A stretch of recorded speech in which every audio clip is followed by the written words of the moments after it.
Naresh Meena jail में है लेकिन उनके समर्थक बाहर एक हंगामा खड़ा किए बैठे हैं।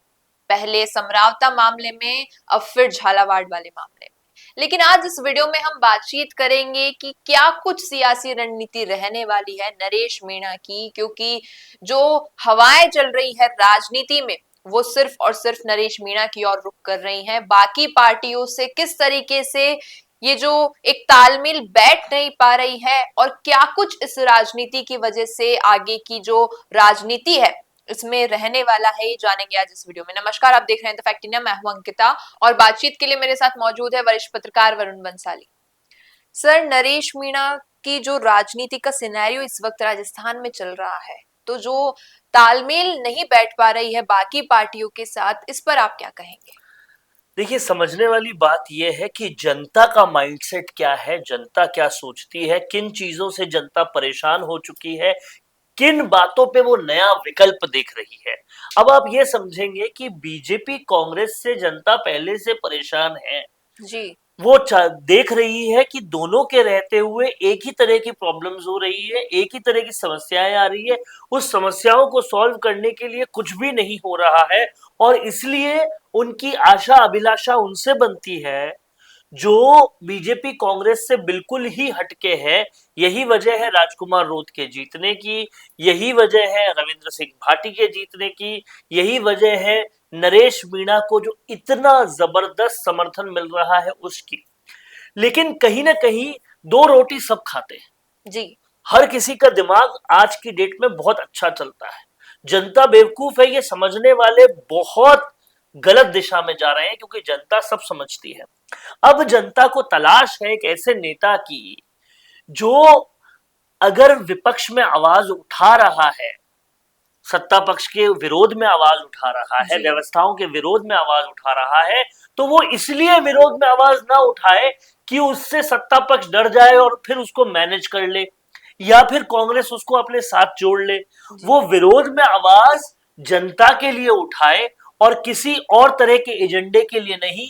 ऐसे इंसान की, ऐसे नेता की, ऐसे लीडर की हर कोई तलाश कर रहा है क्योंकि इस सियासी अहंकार को तोड़ने के लिए एक ऐसे लड़ाके की जरूरत है और वो जरूरत समाज को भी चाहिए। यही वजह है कि बिना एक भी पैसा खर्च किए, बिना बड़े बड़े मंच लगाए नरेश मीणा को इतना समर्थन मिल रहा है।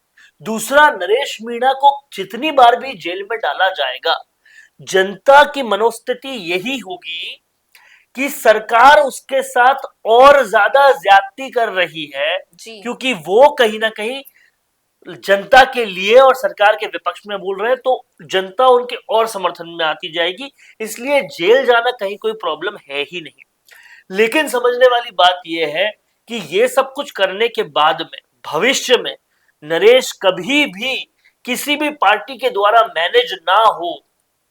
नहीं तो जितना भरोसा जनता दिखा रही है उतनी ही तेजी से वो तोड़ भी देगी। आप समझिए, हनुमान बेनीवाल को जो इस बार एक भी सीट नहीं मिली, उसकी वजह बाकी सारी वजहों के अलावा एक बहुत महत्वपूर्ण वजह थी जी। कि लोग, बहुत सारे लोग ये समझने लग गए कि हनुमान बेनीवाल या तो कांग्रेस के साथ चले जाएंगे या एनडीए के साथ चले जाएंगे। वो पूरी तरह से हटकर नहीं लड़ रहे। हालांकि जिस बेबाक तरीके से हनुमान बेनीवाल बोलते हैं वो सच में बेबाक है। वो किसी भी पार्टी के अगेंस्ट बोलने में बिल्कुल भी वो डर नहीं दिखाते, बिल्कुल भी कहीं से भी हिचक नहीं दिखाते। ये अच्छी बात है। जी। लेकिन इलेक्शन आते आते लोगों को पता है कि पहले वो एनडीए के साथ चले गए थे, कांग्रेस के साथ चले गए थे, अब शायद वापस एनडीए के साथ चले जाए।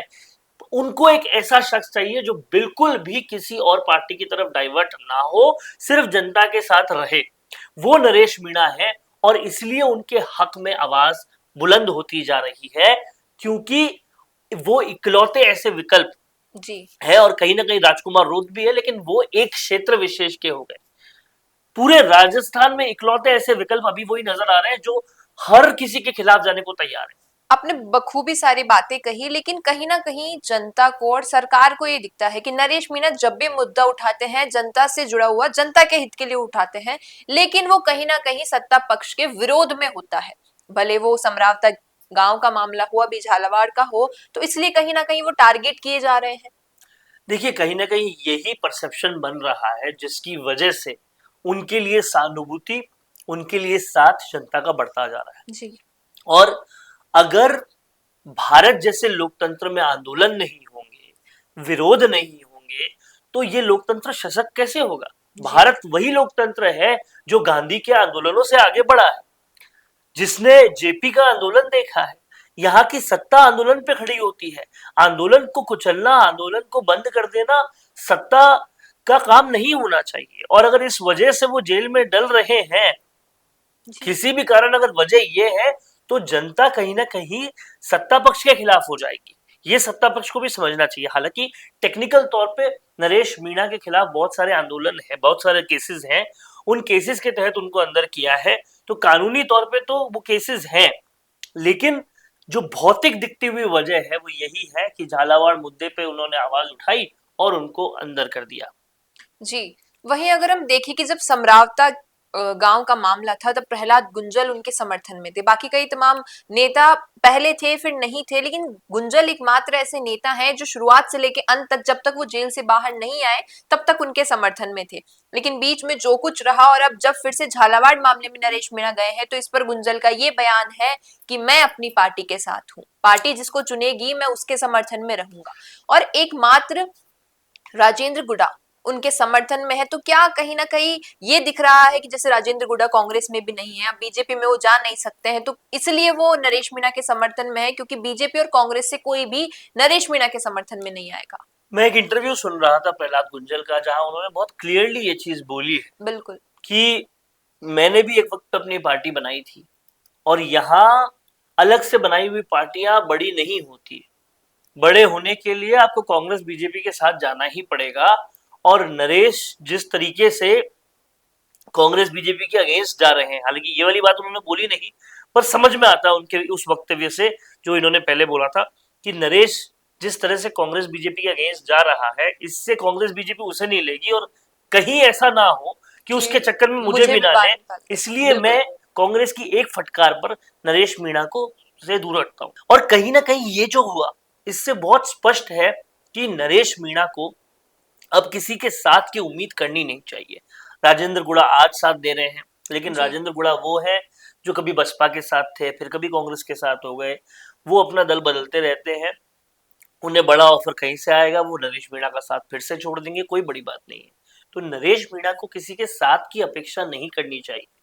उनके साथ जनता है और उसी के साथ उन्हें आगे बढ़ना चाहिए। जी हाँ। अब जैसे आपने कहा कि उनके साथ जनता है, अगर वो जब झालावाड़ इस वाले मामले से जेल से बाहर आते हैं, फिर से जो अपनी जन क्रांति यात्रा को अगर शुरू करते हैं, उसकी शुरुआत फिर से करते हैं और राजनीति में वो फिर से अगर उन्हें मौका मिलता है तो चुनाव लड़ते हैं, तो फिर क्या समीकरण रहेंगे राजनीति में उनके? देखिए बहुत स्पष्ट सी बात है, किसी पार्टी में तो रविंद्र सिंह भाटी भी नहीं है, जी। फिर भी आज जनप्रतिनिधि है।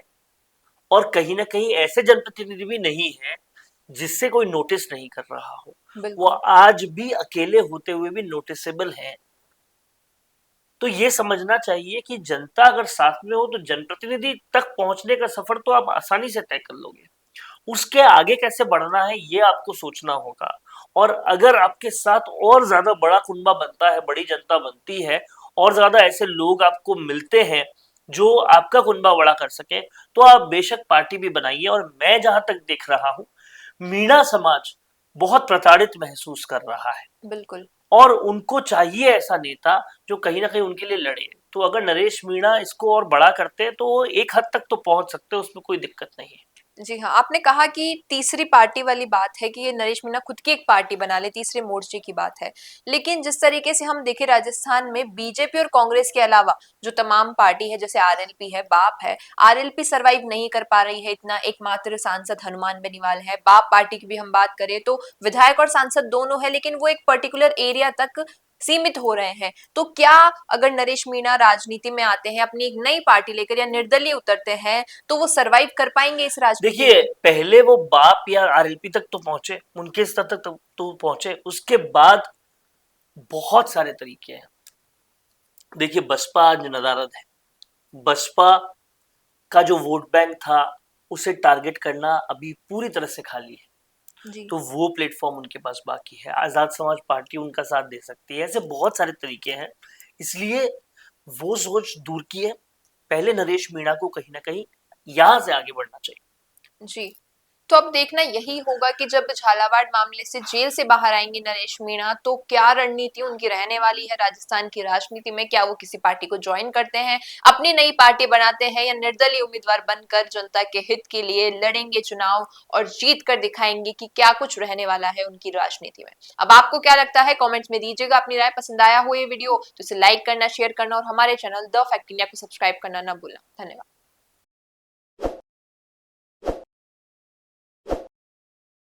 ताज़ा खबरों के लिए विजिट करें द फैक्ट इंडिया की वेबसाइट और डाउनलोड करें द फैक्ट इंडिया ऐप।